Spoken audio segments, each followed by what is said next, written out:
Sveiki, te Katrīna Rune, un šis ir podcasts Manas tavas patiesības pārdomas.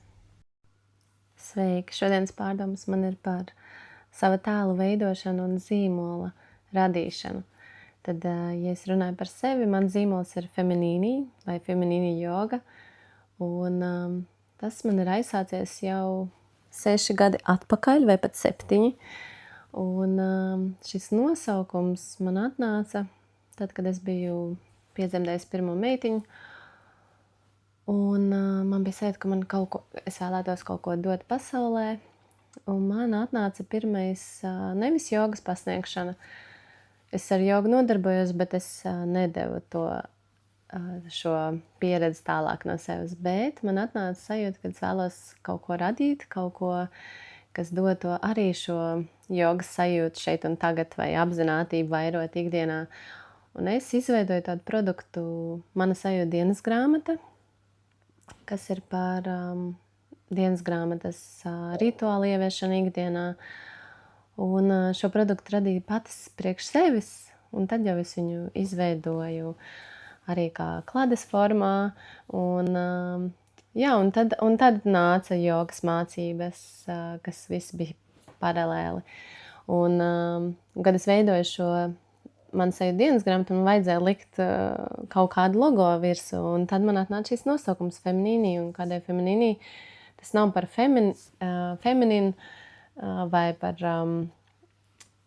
par šo sieviešu tiesību aizstāvēšanu, bet tas ir vairāk par tādu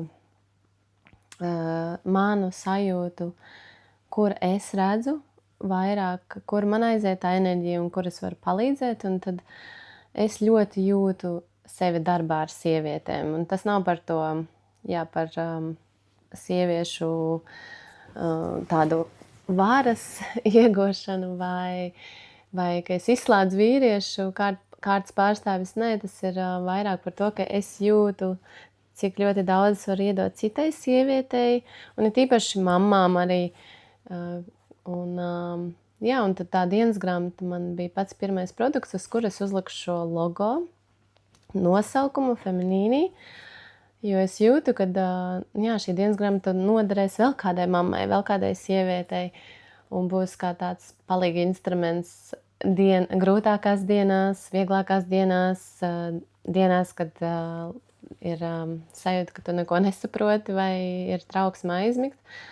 Jo tas bija palīgs man tajā brīdī, it īpaši ar to mazo bērnu, un tas man palīdzēja pārvarēt kaut kādā ziņā savu vientulības sajūtu. Pirmkārt jau kaut ko radoši darbojoties. Un tas pats logo, kā tas izskatās, man atnāca nejauši tajā dzīves posmā sadarbība ar foršu cilvēku, un es pajautāju, lai man uztais pāris variants, un šis bija tāds tā kā apvienojums laikam no 2 variantiem kopā, kas man patika, kā man tagad izskatās mans feminīnī logo. Un tad tas bija pirms es atvēru savu feminīnī jogas studiju vai radīju nākamos produktus. Man tagad jau ir jogas kārtas, vai tas ir kā mācību materiāls kāršu formā, feminīnī jogas kārtas.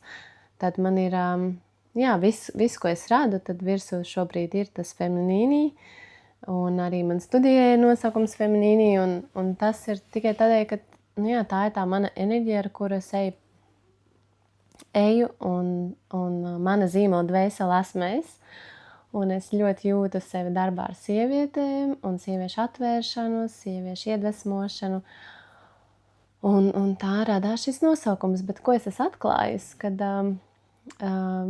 tas nav jāstāsta par to, ka pie manis nenāk vīrieši, bet kas ir skaisti, tie vīrieši, kas atnāk, es ļoti novērtēju, ka viņi nebaidās no tā nosaukuma, un viņi atnāk un nepārprot šo nosaukumu, jo tā doma ir, kad vienkārši tā ir tāda droša telpa, un ir īpaši sievietei, jo sievietēm nav viegli atvērties.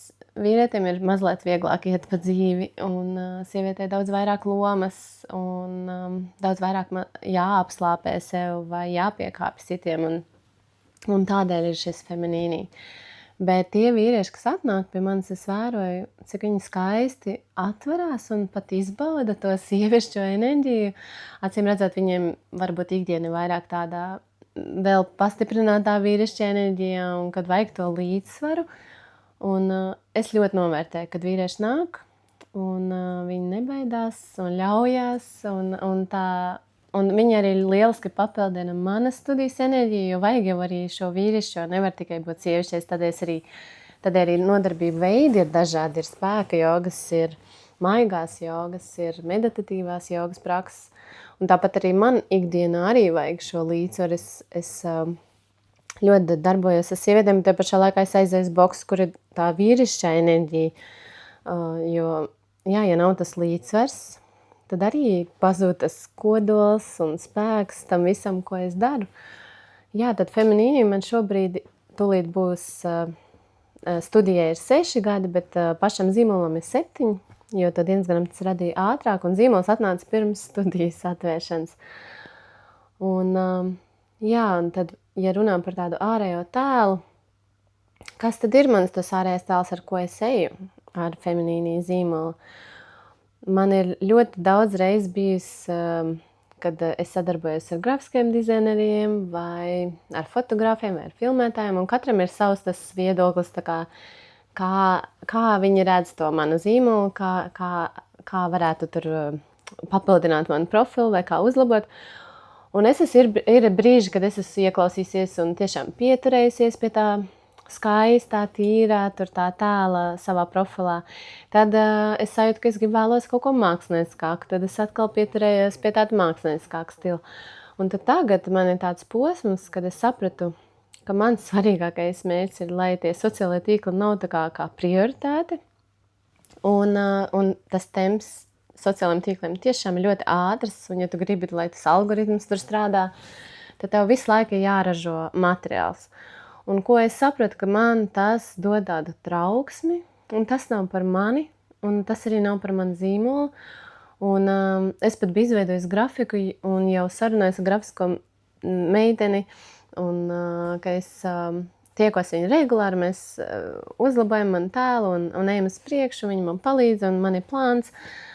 Un kaut kā es jūtu, ka man, tas plāns ir, viss it kā notiek, bet nav tāda forša sajūta.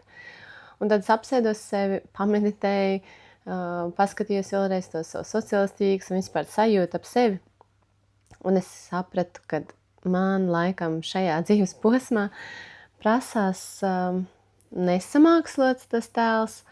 Un arī sapratu, ka mani cilvēki man atradīs. Protams, ka vajag reklāmu, un es cenšos piestrādāt pie sevis atgādināšanas par sevi, vai par plakātiņiem, vai par reklāmu, bet tādu vairāk uz sajūtām. Un es sapratu, ka man nestrādā, ka es ieplānoju tur fotosesiju katru otro mēnesi vai tur tā, bet man ļoti, ļoti svarīgi vadīties pēc sajūtām un tādā mierīgā, nepiespiestā veidā radīt šo materiālu, radīt tos postus, un es arī saprotu, ka dzīves posmi ir dažādi. Vienām dzīves posmā ir tā sajūta, man ir tā enerģija uz šiem materiālu ražošanu, un tad citā dzīves posmā es jūtu, bet tā kā arī apkārt ir tāds klusāks, mierīgāks, un kad tagad nav tas brīdis, kad tur ir jādod tas materiāls ārā.